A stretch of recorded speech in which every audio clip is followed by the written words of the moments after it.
I'm really grappling with the concept of being born in the wrong body. This is an idea that the trans rights movement is pushing. The reason that there are trans people is because somehow their brain does not match the body they were born in. And because of this, people who have this disconnect should be allowed to do everything they can to make their body match their brain. Because this isn't a mental health issue. It's a physical issue. It's their body's fault that they aren't feeling comfortable. Because of this, insurance companies should cover cross-gender surgeries. And I want to push back on this just a little bit, because I would like to suggest that there are many people who are uncomfortable in their bodies. People like me who have pretty serious arthritis, and I'm uncomfortable with my body most of the time. And yet, I can't really do anything about it because this is the body that I'm born in. I'm also uncomfortable with my body as I'm getting older because I'm getting a little saggy and wrinkly. And so I'm having body dysphoria because my body doesn't look the same as it did as a kid when I was a kid. And as a kid, I didn't really appreciate the fact that I had an attractive face and body. And now that I'm older, I kind of want that back. And so I think that insurance companies should pay for older people like me to have cosmetic surgery so that we can look more like we think we should, because we have this dysphoria as our bodies are aging. And so I would like to have my eyes worked on a little bit because I have those saggy eyelids. I don't have a double chin yet, but at some point I might, and I'd like to have that fixed. My chest is a little droopy after breastfeeding 3 children, so I kind of like to have them, shaped up a little bit. But my insurance won't cover it because apparently the only way that insurance will cover cosmetic surgery is if I say that I'm born in the wrong body and that I'm actually the opposite sex. So insurance companies will pay for me to have my breasts chopped off, but not to have them, lifted a little bit. Insurance companies will pay to have my forearm skin removed and flesh removed and turned into a fake penis and attached to my groin. But they won't pay for me to have a facelift or have my eyebrows done, I don't know what that's called, an eye job, whatever. They won't pay for that. And so I kind of feel like this is a little bit sexist, maybe, because I'm not allowed to have my surgeries paid for because I don't have gender dysphoria anymore. But if I did, then my cosmetic surgeries would be covered. Even though I might be having the same amount of distress about how I physically present as someone with gender dysphoria does. And in fact, I know this is true because I had gender dysphoria. I know exactly what it feels like. And it feels like being uncomfortable with your body, which is how a lot of people feel. People who are overweight maybe would like to get liposuction because it would make them feel better, but insurance won't pay for that. So why is it that insurance companies will pay for cosmetic surgery for one very specific type of dysphoria, but not for all the other types? And why is it that the transgender movement has been able to convince society that it's possible to be born in the wrong body and to have your brain not match the sex that you were born? But we do recognize other types of dysphoria as being mental health issues. And I'm not entirely sure why this has gained traction, because it's really quite absurd to suggest that somebody can be born in the wrong body. We are fundamentally born in the body that we were born in. And most of us have things about our bodies we like, and most of us have things about our bodies that we don't like. Some of us have more things that we don't like, some of us have more things that we like. But we are basically born in the body we're born with. We can choose to be comfortable with it, we can choose to get help if we're not comfortable with it, or we can choose to try and make our bodies look the way we want them to look with invasive surgeries and hormones. But I would like to suggest that that is the least functional approach to dysphoria. Because basically dysphoria is a feeling. And feelings are located here, not here. Okay?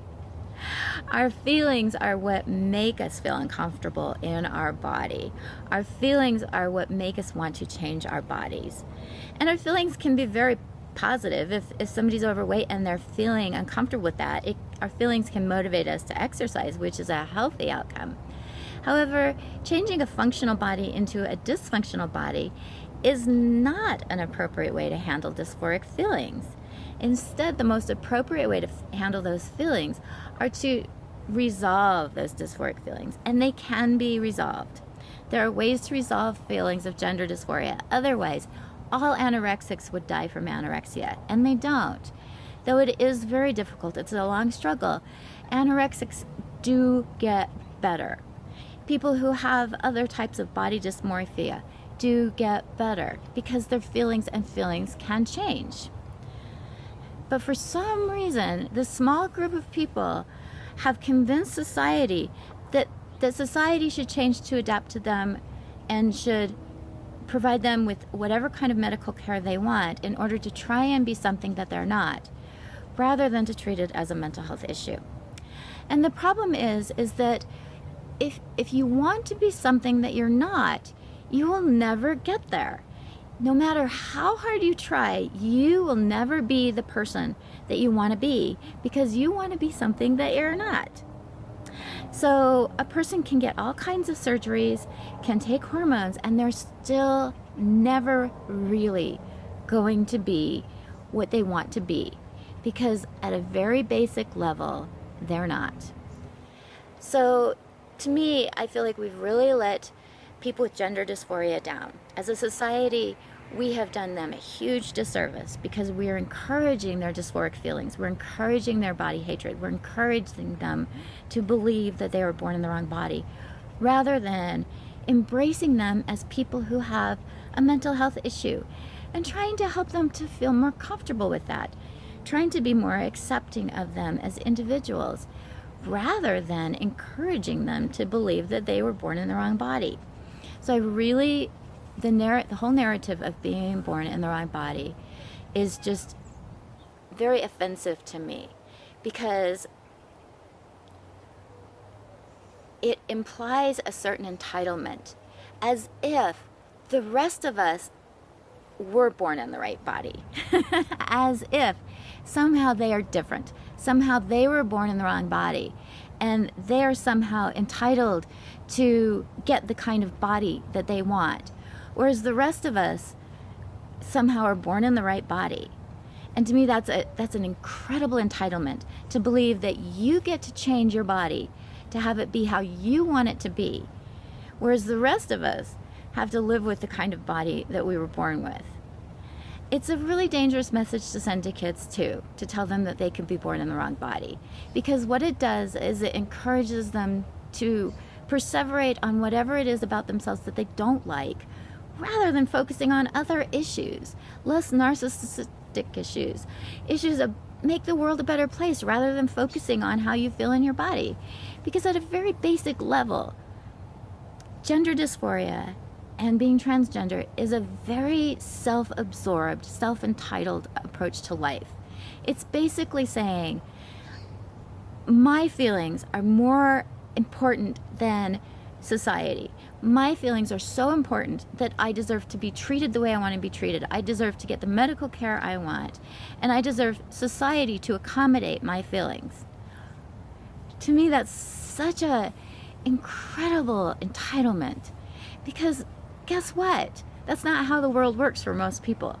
Most people don't get to dictate how society treats them. Most people don't get to go to the doctor and demand the kind of medical care that they want rather than appropriate medical care. Most people don't get their cosmetic surgeries covered by insurance companies. So why should this one small group be encouraged in their dysfunctional feelings? It's really quite astonishing when you think about it, that a group of people who are so self-absorbed that all they can focus on is their own comfort and their own sense of well-being, and their being their own authentic self. These are people who are so focused on themselves that they have failed to realize that the fact that they can focus on themselves to that extent means that their life is pretty good. Because most people don't get to focus on themselves like that. Most people are out there struggling to survive. Most people are out there day in and day out just living. They don't get to focus on whether or not they're comfortable in their own body. And so what I see it as is, this is what happens when someone with a mental health issue gets to dictate what kind of care that they get. Instead of having people who have some background in mental health and work with them. So basically, what do they say? It's the inmates are running the jail. We have people who have serious mental health issues dictating how they get to be treated and what kind of services they're provided and what kind of medical care they get. And that is a recipe for disaster, because these people are never going to be what they want to be, and society will never accommodate them enough, and they're being encouraged to continue to focus on themselves. If they took all that energy and focused it externally on making the world a better place, they would feel better and the world would be a better place. But instead, they're focused on being born in the wrong body. And I am compassionate. I do understand what that feels like. Trust me, I do understand what that feels like, and it sucks. And I also know that the more that I focus on how much I hate myself, the less I am productive member of society, the less I am able to be empathetic towards others, the less I am able to be functional.